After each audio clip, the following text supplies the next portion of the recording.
அதாவது இங்கே ஆந்திராவில் ஒரு இடத்துல தமிழ்நாட்டில் எம்பி எலெக்ஷன் முடிஞ்சிருச்சு. இங்கே ஆந்திராவில் வந்து எம்எல்ஏ எம்பி எலெக்ஷன் ரெண்டுமே நடந்துகிட்டு இருக்குது. இப்போ காலைல 6 மணிக்கு வந்து போலீஸ்லாம் ஃபுல்லாக நிற்க வச்சு எங்கே போகிற என்ன அப்படின்னு செக் பண்ணாங்க. இங்கே வந்து ஒரு 3 நாளைக்கு முன்னாடி நான் இருக்கிற டவுனில் வந்து ஒரு அரசியல்வாதி வந்திருந்தார். இப்போ மத்தியானம் 1 மணிக்கு பயங்கரமான வெயில், அப்படியே வேர்த்து கொட்டுற மாதிரி வெயிலில் கொஞ்சம் நேரத்துக்குள்ளே எவ்வளோ கூட்டம் வந்துச்சுன்னே தெரில. 2000 3000 பேர் வந்துட்டாங்க. எங்கேருந்து வந்தாங்கன்னே தெரியல.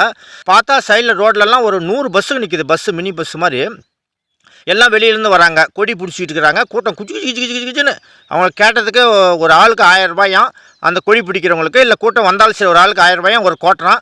கொஞ்ச நேரத்தில் மீட்டிங் முடிஞ்சிருச்சு. முடிஞ்ச உடனே யாருமே ஆளே காணோம். பூரா அடுத்த மீட்டிங்க்கு எங்கே போகிறோமோ அங்கே போய் முன்னாடியே போய் அந்த கூட்டத்தை அப்படியே உருவாக்கிடுறது. அப்புறமா அரசியல்வாதி வந்து பேசுவார். அதாவது மக்களை எந்த அளவுக்கு அறியாமையாகவும் ஏழ்மையாகவும் வச்சுக்கிட்டு இருக்கிற அளவுக்கு இவங்க அரசியல்வாதிங்க வந்து இந்த கூட்டத்தை உருவாக்கி ஒரு இமேஜ் பண்ண வைக்கிறதுன்னு வச்சிங்களேன்.